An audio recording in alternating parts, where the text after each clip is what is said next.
कार्तिक मास महात्म्य का यह 31वां अध्याय बतलाया भगवान ने प्रभु स्मरण का सरल उपाय। जय श्री हरि। प्यारे भक्तगणों, आज हम 31वां अध्याय श्रवण करेंगे। भगवान श्री कृष्ण ने कहा, पूर्व काल में अवंतीपुरी उज्जैन में धनेश्वर नामक एक ब्राह्मण रहता था। वह रस, चमड़ा और कंबल आदि का व्यापार करता था।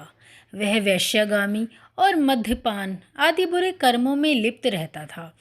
चूँकि वह रात दिन पाप में रत रहता था, इसलिए वह व्यापार करने नगर नगर घूमता था। एक दिन वह क्रय विक्रय के कार्य से घूमता हुआ महिष्मतीपुरी में जा पहुँचा, जो राजा महिष ने बसाई थी।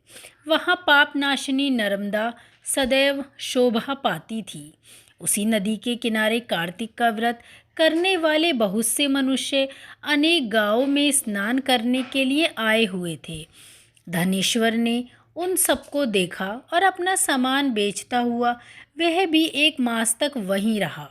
वह अपने माल को बेचता हुआ नर्मदा नदी के तट पर घूमता हुआ स्नान, जप और देवार्चन में लगे हुए ब्राह्मणों को देखता और वैष्णवों के मुख से भगवान विष्णु के नामों का कीर्तन सुनता। वह वहाँ रहकर उनको स्पर्श करता रहा, उनसे बातचीत करता रहा। वह कार्तिक के व्रत की उद्यापन विधि का जागरण भी देखता रहा। उसने पूर्णिमा के व्रत को भी देखा कि व्रती ब्राह्मणों तथा गौओं को भोजन करा रहे हैं, उनको दक्षिणा दे रहे हैं। उसने नित्य प्रति भगवान शंकर की प्रसन्नता के लिए होती दीपमाला भी देखी। त्रिपुर नामक राक्षस के 3 पुरों को भगवान शिव ने इसी तिथि को जलाया था। इसलिए शिवजी के भक्त इस तिथि को दीप उत्सव मनाते हैं। जो मनुष्य मुझ में और शिवजी में भेद करता है, उसकी समस्त क्रियाएं निष्फल हो जाती हैं। इस प्रकार नर्मदा तट पर रहते हुए जब उसको 1 माह व्यतीत हो गया, तो अचानक एक दिन उसे किसी काले सांप ने डस लिया। इसके विह्वल होकर वह भूमि पर गिर पड़ा। उसकी यह दशा देखकर वहाँ के दयालु भक्तों ने उसे चारों ओर से घेर लिया और मुंह पर तुलसी दल मिश्रित जल के छींटे दिए। जब उसके प्राण निकल गए, तब यमदूतों ने आकर उसे बांध लिया और कौड़े बरसाते हुए यमपुरी ले गए। उसे देखकर चित्रगुप्त ने यमराज से कहा, इसने बाल्यावस्था से लेकर आज तक केवल बुरे कार्य किए हैं। इसके जीवन में तो पुण्य का लेश मात्र भी दृष्टिगोचर नहीं होता। यदि मैं पूरे 1 वर्ष तक भी आपको सुनाता रहूं, तो भी इसके पापों की सूची समाप्त नहीं होती। यह महापापी है, इसलिए इसको 1 कल्प तक घोर नरक में डालो। चित्रगुप्त की बात सुनकर यमराज ने कुपित होकर कालनेमी के समान अपना भयंकर रूप दिखाते हुए अपने अनुचरों को आज्ञा देते हुए कहा, हे प्रेत सेनापतियों, इस दुष्ट को मुगदरों से मारते हुए कुंभीपाक नरक में डाल दो।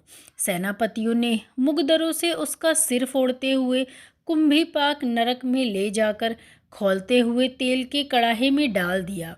प्रेत सेनापतियों ने उसे जैसे ही तेल के कड़ाहे में डाला, वैसे ही वहाँ का कुंड शीतल हो गया। ठीक उसी प्रकार जिस प्रकार पूर्व काल में प्रहलाद जी को डालने से दैत्यों की जलाई हुई आग ठंडी हो गई थी। यह विचित्र घटना देखकर प्रेत सेनापति यमराज के पास गए और उनसे सारा वृतांत सुनाया। सारी बात सुनकर यमराज जी आश्चर्यचकित हो गए और इस विषय से पूछताछ करने लगे।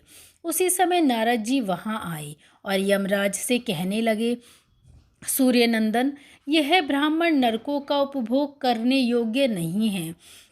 जो मनुष्य पुण्य कर्म करने वाले लोगों का दर्शन, स्पर्श और उनके साथ वार्तालाप करता है, वह उनके पुण्य का 6वां अंश प्राप्त कर लेता है। यह धनेश्वर तो 1 मास तक श्रीहरि के कार्तिक व्रत का अनुष्ठान करने वाले असंख्य मनुष्यों के संपर्क में रहा है, अतः उन सबके पुण्यांश का भागी हुआ। इसको अनिच्छा से पुण्य प्राप्त हुआ, इसलिए यह यक्ष की योनि में रहे और पाप भोग के रूप में सब नरक का दर्शन मात्र कर के ही यम यातना से मुक्त हो जाए।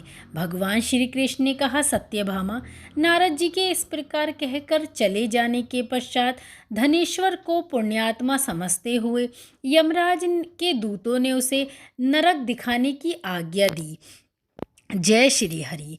तो कार्तिक मास कथा महात्म्य का हमने ये 31वां अध्याय श्रवण करा, जिसमें पाप और पुण्य को बताया गया है कि पुण्य करने वाले व्यक्तियों की संगति में रहकर भी पुण्य कमाया जा सकता है। 32वें अध्याय में हम आगे की कथा का श्रवण करेंगे। तब तक के लिए जुड़े रहिए हमारे साथ। जय श्री हरि।